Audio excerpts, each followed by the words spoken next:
Heureuse de vous retrouver pour ce nouveau programme. Mesdames et messieurs, bonsoir et bienvenue dans cette nouvelle édition. Lancement officiel hier du programme Trésor et du projet Barquette sous le patronage du Premier ministre chef du gouvernement, Anatole Koliné-Makosso. Ces deux initiatives majeures visent à améliorer durablement la qualité de l'éducation au Congo. Cette cérémonie a réuni les ministres sectoriels, la Banque mondiale Région Afrique, le système Nations Unies au Congo, les partenaires techniques et financiers. À Brazzaville, le comité de direction de l'Agence nationale de l'aviation civile a récemment adopté son budget 2026 qui s'élève à 9,244 milliards de francs CFA. Les participants ont soumis à la hiérarchie les recommandations, notamment la régularisation de la situation administrative des agents ayant totalisé 3 contrats à durée indéterminée.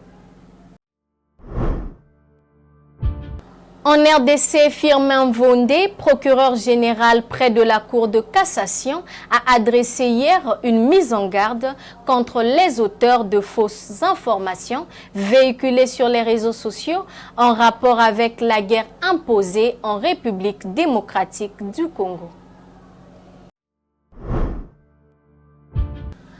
Toujours en RDC, interdiction de l'usage des sirènes et des feux multicolores sur les véhicules privés par le gouvernement du Lualaba dans le sud-est du pays.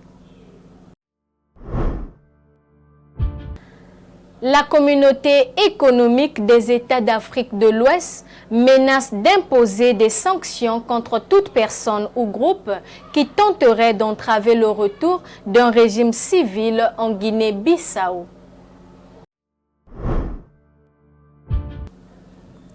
Les États-Unis dénoncent une violation des accords de Washington par le Rwanda.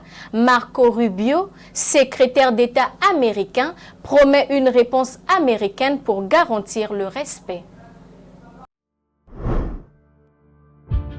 L'Union des producteurs de musique du Congo a ouvert hier à Brazzaville un colloque de 4 jours d'échange et de partage d'expériences entre jeunes et experts culturels. Pour la première journée, la question du génie musical Franco-Luambo Makiadi était au centre des échanges.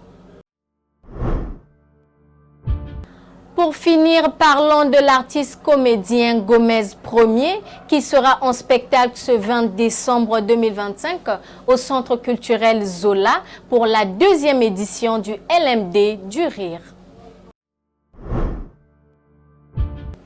Mesdames et messieurs, c'est la fin de cette édition. Merci de nous avoir suivis et à très bientôt sur Congo Culture.